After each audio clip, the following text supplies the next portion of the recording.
this is part two of this Magog series. This rabbit hole turns out to be quite deep. Not long after God canceled Magog, there was this character called David Reid, aka Lance. He was a new member of the JSA, like brand new, first day on the job. David Reid, aka Lance, was killed in action during a humanitarian mission. GOG, who was also present, saw the heroic action by David and resurrected him. David came back to life and now was the new Magog. GOG, eventually showed his true colors, and there was a battle between him and the JSA and company. And by company, I mean some of the characters from Kingdom Come. At first, David was all in with GOG. David was ignoring all the red flags, even going against the heroes. But once he saw the truth, he challenged GOG himself. And of course, GOG didn't like this, and he seemingly took the powers back, or tried to. You can see like the metal breaking apart, and basically GOG absorbing all these powers back to him. However, the heroes managed to stop GOG from killing David by decapitating him. But this wasn't enough to actually stop him permanently, because at the end of the day, GOG was an actual god. So the heroes do what the heroes do best with these type of characters. They trap them in the source wall. Where else? He's like a whole evil ass god. So you can check all of the predecessors of the new gods. Where are they right now, or where were they at that time? Because I don't think the source wall exists in DC Comics anymore. So back to David Reid. David ended up staying with the JSA after the whole GOG fiasco. Power Girl took David under her wing, and he even sat at the prestige JSA table. That same table where you had the original Justice Society of America, with the likes of Alan Scott Green Lantern, J. Garrick the Flash, Wildcat, Sandman, Dr. Midnight, Earth 2 Wonder Woman, Earth 2 Batman, and so far so on. Yes, David, aka Lance, and now Magog sat at the same table. Then if you take a look at this triple connecting cover by Alex Ross of issue 26 of the JSA, Magog was invited to the cookout. That's him right there on the bottom left, along with all these other legends. You could say DC was making a push with this character. They wanted to actually do something with him, right?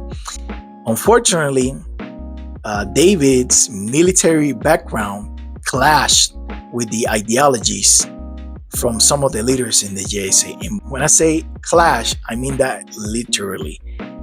He exchanged blows with Wildcat because he was pushing for the heroes to kind of like use more lethal force, if you will. And Wildcat was like, what are you talking about? We don't do that. Like, we're the heroes. We will never. And David felt compelled to voice his opinions, and that turned into blows. But anyway, admittedly, I was not reading comics back in 2010 or whenever this happened. At least not ongoing comics. So I read this after the fact. But Magog was given his own series. Keith Giffen, legendary writer by the way, was tasked with the writing of this series. And here you got cover number 1, as you can tell, with Alan Scott in the background there. Things were not looking well between Magog and the JSA. I believe by the time the run begins, they already kicked them out. They didn't, went separate ways, or it was like a mutual agreement. No, they kicked him out. One of the interesting things about this solo run was that Giffen expanded on the lore of GOG. the old god and Magog's creator. Also, Magog got his own supporting cast. You have Axel, who's basically the guy in the chair type of character. You can see here, this is Axel. He was, he had the typical trope of the guy in the chair. He was good with computers, he could hack, and he basically did all the intel gathering for David. And then, additionally to that, David, one of the big character traits that they lean heavily on is that his lethal approach to crime fighting.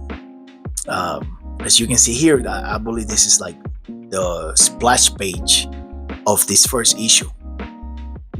David's full Punisher tactics are on display. No enemy left behind, no mercy, that whole type of deal. As you can see here with the spear. David, in this run, he travels to a different plane of existence. Supposedly, this other plane is where G-O-G, came from.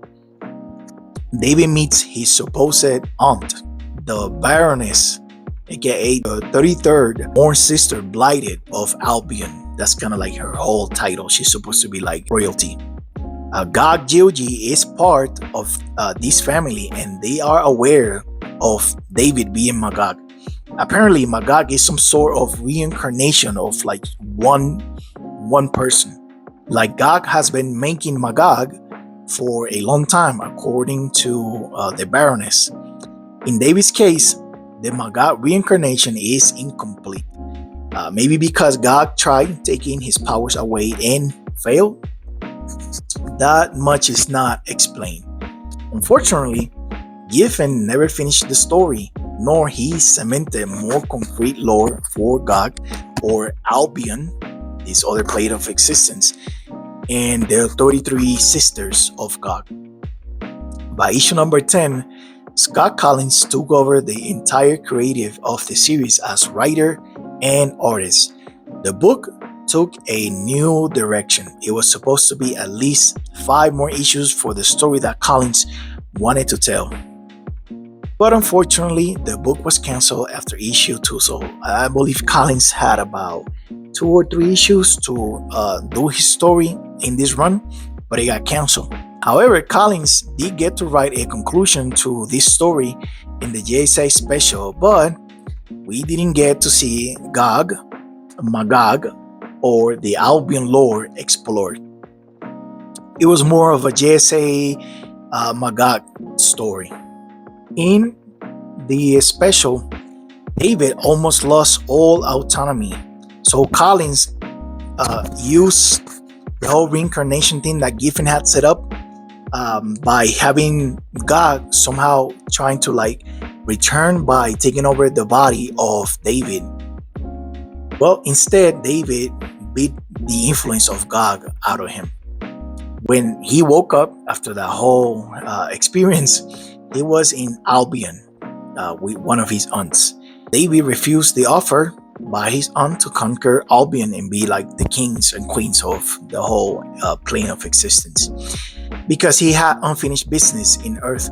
There were some side plots there with some of the supporting cast of Magog that basically was the whole reason for David to return to Earth and don't even care about Albion and the whole civil war that was about to ensue. David Reid met his maker thanks to Captain Atom, and this took place in the Justice League Generation Lost number 13. Not sure why this happened. I immediately saw. I haven't read this run, but for some reason Magog takes on Captain Atom, and Captain Atom does the honors of giving him an honorable send-off for a soldier to soldier, basically. So that just about resumes David Reid, aka Magog's entire comic book appearances in the pre-Flashpoint era of DC Comics. The first appearance of David Reid as Magog in the post-Flash universe takes place in the Superman / Wonder Woman run, issue 13 specifically. He shows up out of nowhere to take on the stars of this run, Clark and Diana. This time, David was fighting on Cersei's side.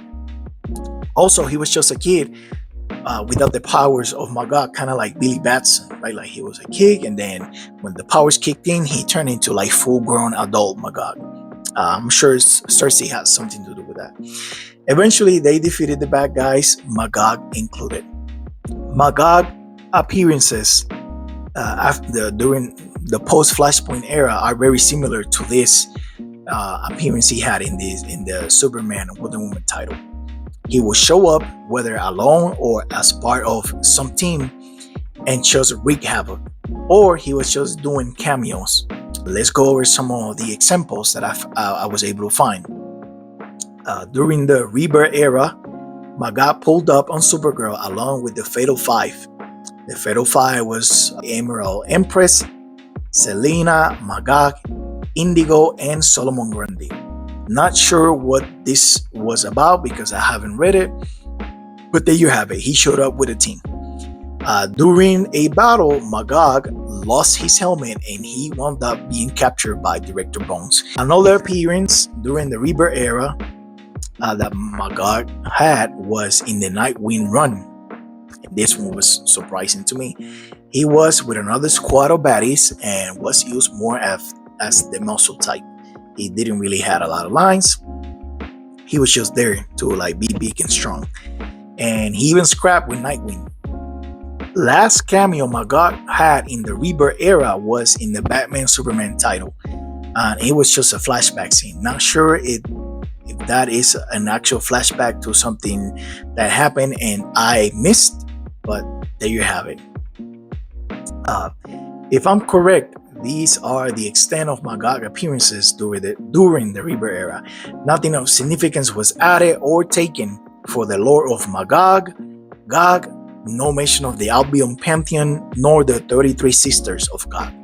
That apparently have been abandoned in the pre-Flashpoint era. Later, Magog cameos in Justice League Incarnate in a scene with a bunch of other big baddies. It's alluded that Magog had been used as a destabilizing agent unbeknownst to him. This can be considered a retcon. However, by placing Magog in this company of villains really scales up the threat level of the character. Clearly, other writers share this sentiment of Magog being a crisis level threat because, for example, Geoff Johns also spoke or wrote of Magog in this matter during Flashpoint Beyond. Johns had a panel there where he was showing Magog in companies such as Dr. Manhattan, Telos, Deimos, and Extant. So by this point in the more contemporary era of comics, Magog was being treated as a crisis level type of character. Finally, in the conclusion to Geoff Johns' latest JSA run, he revisits his own writing by way of flashbacks. In JSA number 12, there's a bunch of flashbacks to Stargirl's greatest moments with the JSA. And one of these moments is the battle between the JSA and Gog, the one we covered previously. And Magog can be seen in the fight as well. Basically, here you have a Todd Knox depiction of that battle that occurred in 07, 06 on that old JSA run.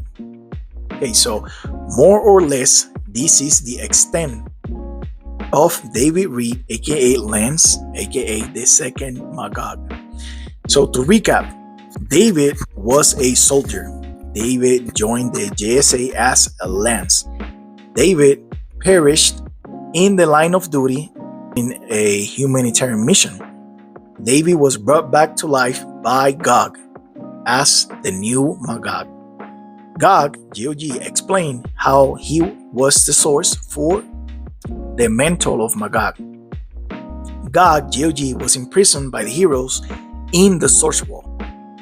David, aka the new Magog, stayed with the JSA after the whole Gog fiasco. David had his own fallout with the JSA.